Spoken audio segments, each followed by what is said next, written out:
எந்த அதிமுக காரங்களும் மகிழ்ச்சியா இல்லை. அது கட்சியை விட்டு நீக்கப்பட்டவங்களாகட்டும், கட்சியில இருக்கிறவங்க ஆகட்டும், ஒருத்தருக்கு ஒருத்தர் உனக்கு ஒரு கண்ணு போச்சா, அவருக்கு 2 கண்ணு போச்சா, உனக்கு கையில ஒருத்தர் கை ஒடிஞ்சிருக்கு, ஒருத்தர் கால் ஒடிஞ்சிருக்கு, ஒருத்தர் இந்த உட்கட்சி பிரச்சனைகளை மாறி மாறி டேமேஜ் பண்ணிக்கிட்டு தான் மிச்சம். இன்றைக்கு விஜயனுடைய தாக்கம், அவர் பிரிக்கிற வாக்குகள், அதை தாண்டி திமுகவினுடைய கூட்டணி பலம், இந்த 2 சூழ்நிலைகளையும் கருத்தில் கொண்டு பாஜகவோடு கூட்டணி சேர்ந்ததற்கு பிறகும் கூட அதிமுக வென்று ஆட்சி அமைத்துவிடும் என்கிற சூழ்நிலை ஏற்படும். அப்ப இந்த இயக்கம் ஒன்றுபடுத்தப்பட வேண்டும் என்கிற கோரிக்கை வலுப்பெற்றது. மீண்டும் ஆட்சிக்கு வராவிட்டால் எடப்பாடி பழனிசாமியுடைய தலைமை கேள்விக்குறியாகும். ஆனால் திரு எடப்பாடி பழனிசாமி ஒவ்வொரு தொகுதியா யாரெல்லாம் கட்சி விட்டு நீக்கணும் என்று கணக்கெடுத்து யாரெல்லாம் தனக்கு போட்டியா வருவாங்க, யாரெல்லாம் தான் சொல்வதை ஏற்றுக்கொள்ள மாட்டாங்க, மாற்று கருத்து சொல்லுவாங்க, யாரெல்லாம் சுயமா சிந்திப்பாங்க, இதெல்லாம் கணக்கு போட்டு கட்சியை விட்டு நீக்கிட்டே வர்றாரு. திமுக வீழ்த்தப்படணும், அதிமுக ஒருங்கிணைக்கப்படணும். ஒன்றுபட்ட அதிமுகவால் திமுகவை எளிதாக வெற்றி கொள்ள முடியும். விஜய் தேவையில்லை. அப்போ முதல்ல இந்த கட்சியை வழிநடத்துற எடப்பாடி பழனிசாமிக்கு தன்னம்பிக்கை இருக்கணும். விஜய் வேண்டியதில்லை. எம்ஜிஆர் டிவி சினிமா அண்ட் 360 நேயர்கள் அனைவருக்கும் வணக்கம். நான் சுகன்யா அவங்களோட இணையிறது. இன்னைக்கு நம்மளோட இணையறாங்க இந்திய பாராளுமன்றத்தின் முன்னாள் உறுப்பினர் கே சி பழனிசாமி அவர்கள். அவர்களை வெல்கம் பண்ணிடலாம் ஷோக்குள்ள. Welcome to show sir. Sir, தொடர்ந்து வந்து செங்கோட்டையன், டிடிவி, விஜய் இப்படி வந்து அரசியல் ரீதியா இபிஎஸ்க்கு நெருக்கடி கொடுத்துட்டே இருக்காங்க. தொடர்ந்து இபிஎஸ் நிலை என்னவா சார் இருக்கும்? இல்ல, எடப்பாடி பழனிசாமி மீண்டும் முதலமைச்சர் ஆக வேண்டும் என்றால் அதிமுக என்கிற இயக்கம் ஒற்றுமைப்படுத்தப்பட வேண்டும். செங்கோட்டையன் வச்ச கருத்துக்களே அதிமுக ஒற்றுமைப்படுத்தப்பட வேண்டும் என்பதுதான் செங்கோட்டையன், ஓபிஎஸ் எல்லோரும். ஆனா இந்த கருத்தை நான் தான் முதல்ல நாடாளுமன்ற தேர்தல் முடிந்தவுடன் ஒரு பத்திரிகையாளர் சந்திப்பு நடத்தி வலியுறுத்தினேன். அது எல்லா அதிமுக தொண்டர்களாலும், பொதுமக்களாலும், வாக்காளர்களாலும் ஏற்றுக்கொள்ளப்பட்டது. அதற்கு பிறகு ஒரு 6 அமைச்சர்கள் திரு எடப்பாடி பழனிசாமி அவர்களை சந்தித்து இந்த கருத்தை வலியுறுத்தினார்கள். அதே வழியில் தான் எல்லோரும் ஒருங்கிணைய வேண்டும் என்கிறாங்க. ஏன் ஒருங்கிணையணும்? இன்றைக்கு விஜயனுடைய தாக்கம், அவர் பிரிக்கிற வாக்குகள், அதை தாண்டி திமுகவினுடைய கூட்டணி பலம், இந்த 2 சூழ்நிலைகளையும் கருத்தில் கொண்டு பாஜகவோடு கூட்டணி சேர்ந்ததற்கு பிறகும் கூட அதிமுக வென்று ஆட்சி அமைத்துவிடும் என்கிற சூழ்நிலை ஏற்படும். அப்ப இந்த இயக்கம் ஒன்றுபடுத்தப்பட வேண்டும் என்கிற கோரிக்கை வலுப்பெற்றிருக்கு. ஓகே சார், இப்ப தொடர்ந்து வந்து அதிமுக வந்து இபிஎஸ்ஸின் மகன் மற்றும் மருமகள் கையில் தான் வந்து செயல்படுது அப்படிங்கிற ஒரு டாக் இருக்கு. அதை எப்படி சார் பாக்குறீங்க? செங்கோட்டையன் இன்னைக்கு அந்த கருத்து சொல்லியிருக்காரு. மகன் வந்து அப்பாவுக்கு உதவியா சோசியல் மீடியா பார்த்துக்கிட்டு இருக்கிறாரு, இந்த சர்வே எடுக்கிறதெல்லாம் வந்து பார்த்துக்கிட்டு இருக்கிறாரு. மற்றபடி நேரடி அரசியலுக்குள்ள அவர் வருவது எனக்கு தெரியல, அப்படி இல்லைன்னு நான் நினைக்கிறேன். அடுத்து எடப்பாடி பழனிசாமியோட மைத்துனர் வெங்கடேஷ் பொறுத்த வரைக்கும் அவர் ஏற்கனவே அம்மா காலத்திலேயே ஒரு கட்சிக்காரர், அவர் ஏதோ ஒரு கட்சியில பொறுப்புலையும் கூட இருக்காருன்னு நினைக்கிறேன். அந்த பகுதிக்குள்ள அவர் இருக்கிற அந்த சேலம் மாவட்டத்துல அந்த பகுதிகளுக்குள்ளதான் வந்து அவருடைய தாக்கம் இருக்கும் என்று வந்து நான் நினைக்கிறேன். அடுத்து எடப்பாடி பழனிசாமியோட அக்கா பையன், அது ஒருவேளை திரு செங்கோட்டையன் அவர்களுக்கு நேரிடலா இருந்திருக்கலாம். ஏன்னா எடப்பாடி பழனிசாமி அவருடைய அம்மா ஊர் கோபிக்கு பக்கத்துல அந்தியூர். ஸோ இவங்க உறவினர்கள் எல்லாம் அங்க இருப்பாங்க. அடுத்தது அவங்க சகோதரி அங்க திருமணம் செய்திருக்கிறான்னு நினைக்கிறேன் அந்த அந்தியூர் அந்த பகுதியில. அப்ப அதனால திரு செங்கோட்டையன் அவர்களுக்கு சில இடைஞ்சல்கள் இருக்கலாம். பெரும்பாலும் அரசியல் தலையீடுகள் பெரிய அளவுல அவர்களுக்கு இருப்பதாக எனக்கு தெரியல. ஆனா செங்கோட்டையன் அதுல ஏதோ பாதிக்கப்பட்டிருப்பார் போல தெரியுது. ஓகே சார், தொடர்ந்து வந்து இந்த தேர்தல் தோல்வி, அதுக்கப்புறம் வந்து செங்கோட்டையன், டிடிவி, ஓபிஎஸ் தொடர்ச்சியா முக்கிய நிர்வாகிகள்லாம் வெளியேறாங்க. தொடர்ந்து நெருக்கடி அமையுது. கூட்டணி தொடர்பாகவும் பெருசான ஒரு உடன்பாடு இல்லை. அப்போ கட்சி எந்த நிலைமைக்கு போக போகுது இந்த தேர்தல் அப்படிங்கிறது ஒரு பெரிய ஐயப்பாடா இருக்கு. அப்படி இருக்கும்போது அதிமுகவோட நிலைமை என்னவா இருக்கும்? இபிஎஸ்க்கு இது எவ்வளவு பெரிய நெருக்கடி? நிச்சயமா இந்த முறை மீண்டும் ஆட்சிக்கு வராவிட்டால் எடப்பாடி பழனிசாமியுடைய தலைமை கேள்விக்குறியாகும். திரு ஸ்டாலின் அவர்களை பொறுத்த வரைக்கும் ஒவ்வொரு தொகுதியா கணக்கெடுத்து அந்தந்த தொகுதியில வெற்றி பெறுவதற்கு யார் தேவை, மாற்று கட்சியில் இருந்தாலும் கூட அவர்களை கொண்டு வந்து வலிமைப்படுத்துறார். ஆனால் திரு எடப்பாடி பழனிசாமி ஒவ்வொரு தொகுதியா யாரெல்லாம் கட்சி விட்டு நீக்கணும் என்று கணக்கெடுத்து யாரெல்லாம் தனக்கு போட்டியா வருவாங்க, யாரெல்லாம் தான் சொல்வதை ஏற்றுக்கொள்ள மாட்டாங்க, மாற்று கருத்து சொல்லுவாங்க, யாரெல்லாம் சுயமா சிந்திப்பாங்க, இதெல்லாம் கணக்கு போட்டு கட்சியை விட்டு நீக்கிட்டே வர்றாரு. அவர் வந்து ஜெயலலிதா அம்மா காலத்தை போல நினைக்கிறாரு. நீக்கிட்டா எல்லாரும் வாய்மொழி மௌனிகளாக இவ எப்ப சேர்த்துவாருன்னு தவம் கிடப்பாங்கன்னு சொல்லி நினைக்கிறார். அவங்க ஜெயலலிதா வந்து அவர்கள் புரட்சி தலைவர் எம்ஜிஆரோ அவங்க சாமர்த்தியத்துல அவங்க செல்வாக்குல அதிமுகவை வெற்றி பெற வைத்து ஆட்சிக்கு கொண்டு வந்தாங்க. ஆனால் எடப்பாடி பழனிசாமி எல்லோருமாக சேர்ந்து அமர வைக்கப்பட்டவர், ஒரு சம அந்தஸ்துடையவர். சம அந்தஸ்துல இருந்து சரி நம்ம நண்பர் தானே, இவர் நமக்கு ஒரு தலைவராக இருந்து செயல்படட்டும் என்கிற அளவுல தான் அவர் பார்க்கப்படுவாரே ஒழிய ஒரு போற்றுதலுக்குரிய தலைவராக சகம் இன்னைக்கு இருக்கிற எம்எல்ஏக்கள், அமைச்சர்கள், மந்திரிகள், முன்னாள் அமைச்சர்கள், முக்கிய கட்சி நிர்வாகிகளால் பார்க்கப்படல. ஒரு அந்த நிலையை எட்டணும்னா இன்னொரு 10 ஆண்டு காலம் ஆகணும். தன் வலிமையான அதிமுகவை ஆட்சிக்கு கொண்டு வரணும். இப்ப என்ன பண்றாருன்னா அவர் ஒரு மகன் மூலமா 9,000 ரூபாய் சம்பளம் கொடுத்து ஒரு 1000 பேர் வச்சிருக்காரு. மாசம் 1 கோடி ரூபாய் அதுக்கு செலவு பண்றாரு. வச்சுக்கிட்டு இந்த சோசியல் மீடியால மட்டும் கருத்து போட்டுக்கிட்டு இருப்பாங்க. எடப்பாடி பழனிசாமியை இந்திரேன்னு அல்லது அவருக்கு ஏதேனும் ஆலோசனை சொல்ற மாதிரியோ இல்லை விமர்சிக்கிற மாதிரியோ இருந்தா அதை எதிர்த்து கருத்து போட்டுக்கிட்டு இருப்பாங்க. இவ்வளவுதான் பண்ணிட்டு இருக்காங்க. ஓகே சார், தொடர்ந்து வந்து ஓபிஎஸ் வெளியேறும் போதும் சரி, இப்ப செங்கோட்டையன் வெளியேறும் போதும் சரி, பாஜக வந்து எங்களை அழைத்தாங்க அப்படின்னு வந்து சொல்லிட்டே இருந்தாங்க, எல்லா பிரஸ் மீட்லயும் சொல்லிட்டு இருந்தாங்க. அப்படி இருக்கும் பட்சத்துல ஓ பன்னீர்செல்வத்துக்கே இப்ப என்ன நிலைமைன்னு நம்மளால பார்க்க முடியுது. இப்ப செங்கோட்டையனோட நிலைமை என்னவா இருக்கு? பாஜக இதுக்கு பின்னாடி ஏதாவது சதித்திட்டம் தீட்டுறாங்களா? இல்ல, அதாவது எடப்பாடி பழனிசாமி என்ன நினைக்கணும்னா, உங்களை நான் எம்எல்ஏ ஆகாம தடுத்துருவேன், உங்களை நான் மந்திரியாகாம தடுத்துருவேன், இப்படி 100 பேர் செய்யறாரு. அந்த 100 பேர் என்ன செய்யறாங்க, உங்களை சிஎம் ஆகாம நாங்க தடுத்துருவோம் என்று.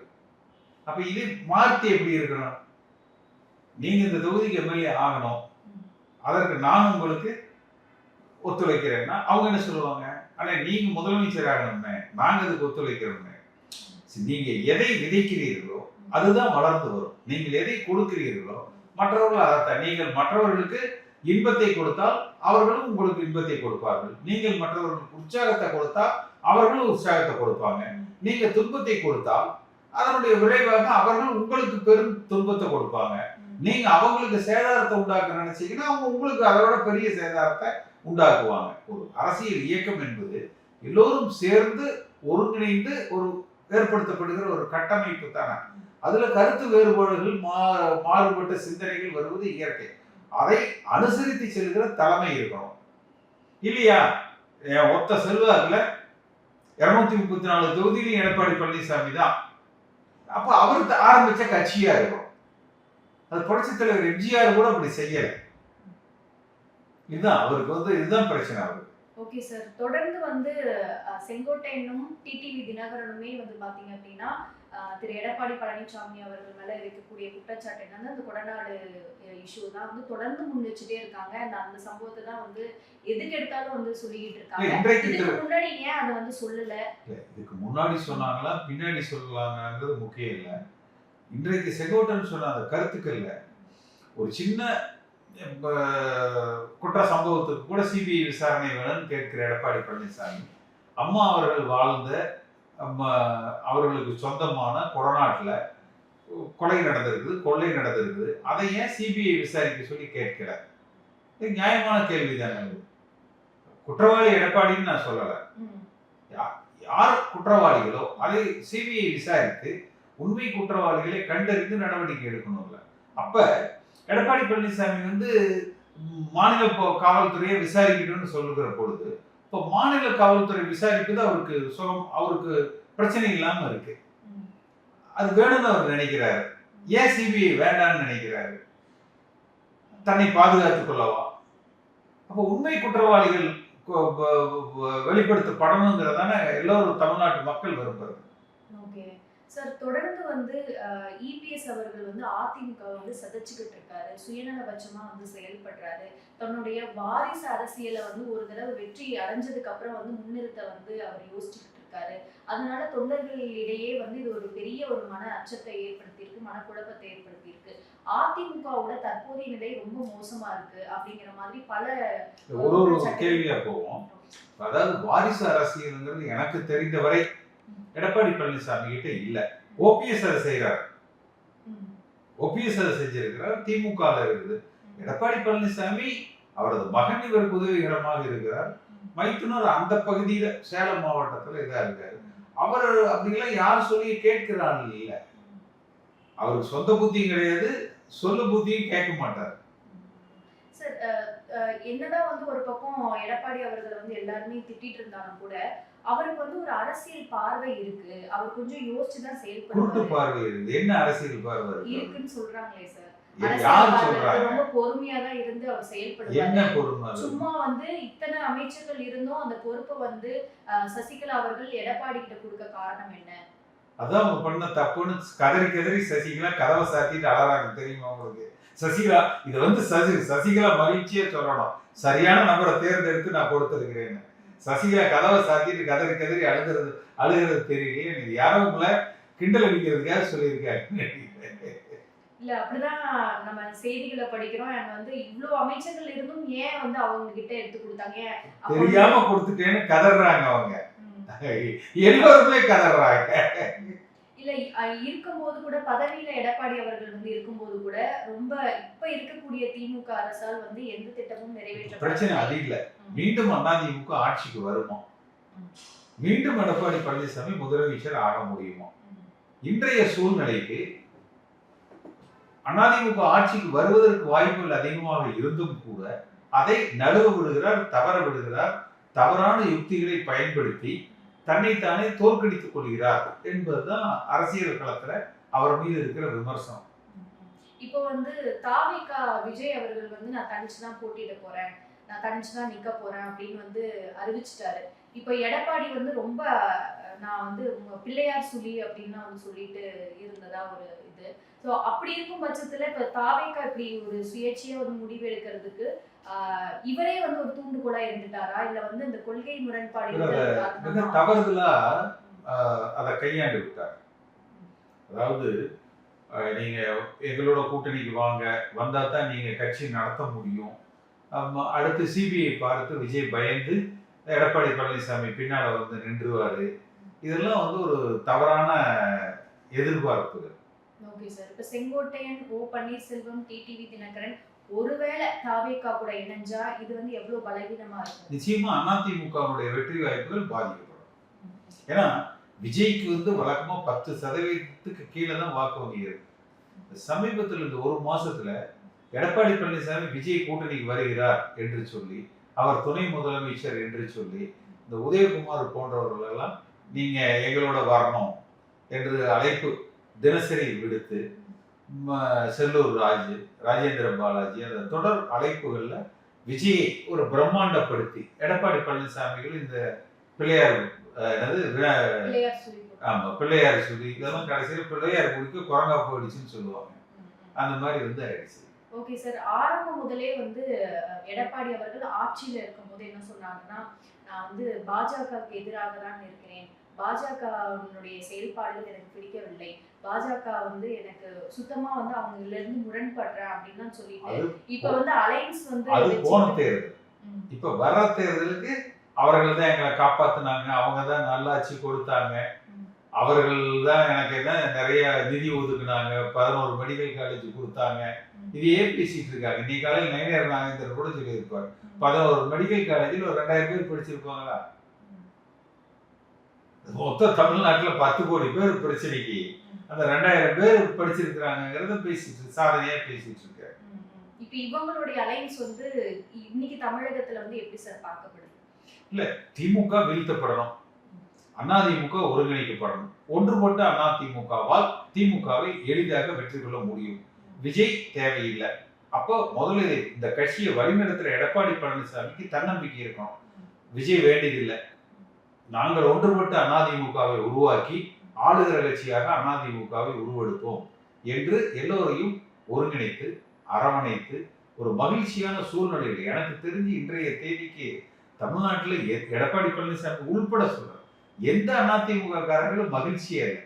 அது கட்சியை விட்டு நீக்கப்பட்டவங்களாகட்டும், கட்சியில இருக்கிறவங்க ஆகட்டும், ஒருத்தருக்கு ஒருத்தர் உனக்கு ஒரு கண்ணு போச்சா, அவருக்கு 2 கண்ணு போச்சா, உனக்கு கையில ஒருத்தர் கை ஒடிஞ்சிருக்கு, ஒருத்தர் கால் ஒடிஞ்சிருக்கு, ஒருத்தர் இந்த உட்கட்சி பிரச்சனையில மாறி மாறி டேமேஜ் பண்ணிக்கிட்டது தான் மிச்சம். இனி இருக்கிற இந்த 2-3 மாசத்துலயாவது எல்லோரும் ஒருங்கிணைந்து பயணிக்கிறதுக்கு உண்டான வழி வகைகளை எடப்பாடி பழனிசாமி முன் எடுக்கணும். இப்போ எடப்பாடி பழனிசாமி அவர்கள் வந்து ரொம்ப ஸ்ட்ராங்கா அதிமுகவை நான் விட மாட்டேன், அதிமுகவை நான் வழிநடத்தே தீருவேன், அமைச்சர்கள் எவ்வளவு பேர் பிரச்சனை அது வைத்திருக்க இல்ல. எல்லாரும் போனாலும் கூட இல்ல. நான் வந்து அதிமுகவை நான் வந்து வச்சுப்பேன் அப்படின்னு நீங்க வழி நடத்துறதெல்லாம் அப்ப நிலை. இருக்கட்டும். முதல்ல ஆட்சி அமைக்கிற வழியை பாருங்கன்னு சொல்றேன். ம், ம், நீங்கள் ஆட்சியை நோக்கி வழி நடத்த வேண்டும்ங்கிறது தான். ம். நீங்க வழி நடத்துறது ஆட்சிக்கு வராம இருக்கிற பாதையை தேர்ந்தெடுத்து வழி நடத்துகிறீர்கள். நீங்கள் ஆட்சிக்கு வருவதற்கு உண்டான வகையை இதை வழி நடத்துங்கள் அப்படிங்கிறது தான். நான் ஸ்மார்ட் மூவ் பண்ணுவேன், எனக்கு வந்து இன்டெலெக்சுவல் டீம்ஸ் வந்து இருக்காங்க, ஆலோசகர்கள் நிறைய பேர் இருக்காங்க, நான் யாரு வந்து இருக்கிற அதான் நான் சொல்றேன். நான் வந்து நிச்சயம் வருவேன்னு 9,000 ரூபாய் சொல்லி கொடுத்து ஒரு 1000 பேரை வச்சுக்கிட்டு பண்ணிட்டு இருக்காருன்னு சொல்லிட்டு இந்த டீம் எல்லாம் வந்து பத்தாது. அதெல்லாம் அரசியல் அனுபவசாலிகள். குறைஞ்சபட்சம் நான் சொல்றதை கேட்டு அவர் பயணிக்கலாம். ரொம்ப குறைஞ்சபட்சம் பிரசாந்த் கிஷோர் கொண்டு போய் 300 கோடி கொடுக்குறேன், 500 கோடி கொடுக்குறேன்னு நினைக்கிறாரு. வெவ்வேறு கட்சியில் இருக்கிறவங்க அவருக்கு ஆலோசனை சொல்றாங்க. ஓகே சார், இப்போ உங்களுடைய நிலைப்பாடு என்ன சார்? ஏன்னா இப்போ ஒவ்வொரு அமைச்சரை வெளியேறிட்டாங்க, இப்போ கட்சி- இப்போ இப்போ கட்சியினுடைய வந்து நிலைமை இப்படியாக இருக்கு, இன்னும் எத்தனை அமைச்சர்கள் வெளியேற போறாங்கன்னு தெரியல இந்த தேர்தல்ல. சோ அப்படி இருக்கும் பட்சத்துல உங்களோட நிலைப்பாடு இப்ப என்ன? தேர்தல் முடிஞ்சு ஆட்சிக்கு வரலைன்னா யாரும் வெளியேற மாட்டாங்க. வெளியேற்றப்பட்டவர்கள் இப்ப கட்சியில் இருக்கிறவங்க எல்லாம் ஒண்ணா சேர்ந்து எடப்பாடி பழனிசாமி ஆனா வெளியேற்றாங்க. அவர்தான் நான் வந்து ரொம்ப ஸ்ட்ராங்கா நான் அதிமுகவே தர மாட்டேங்கிறாரு. அவரு என்ன அவங்க வீட்டு சொத்தா நான் யார்கிட்டயும் கொடுக்க மாட்டேன் அப்படிங்கிறதுக்கு எல்லாம் பிடிக்கிடுவாங்க, நிக்காது அவர்கிட்ட. அதனால அவருக்கு ஒரே வழி, வருகிற முறை அவர் விரும்பினாலும் விரும்பாவிட்டாலும் அதிமுகவை ஆட்சிக்கு கொண்டு வரணும். நான் விடமாட்டேன் அப்படிங்கிறதுக்கு அவர் ஆட்சிக்கு வருவதற்கு உண்டான வழிவகைகளை பார்த்து இந்த இயக்கத்தை அவர் வழி நடத்தணும். ஓகே சார், தொடர்ந்து அரசியல் யூகங்கள் எப்படியாக செல்வது அப்படிங்கிறது பொறுத்திருந்து பார்ப்போம் சார். இன்னைக்கு நேரில் இணைஞ்சமைக்கு நன்றி சார்.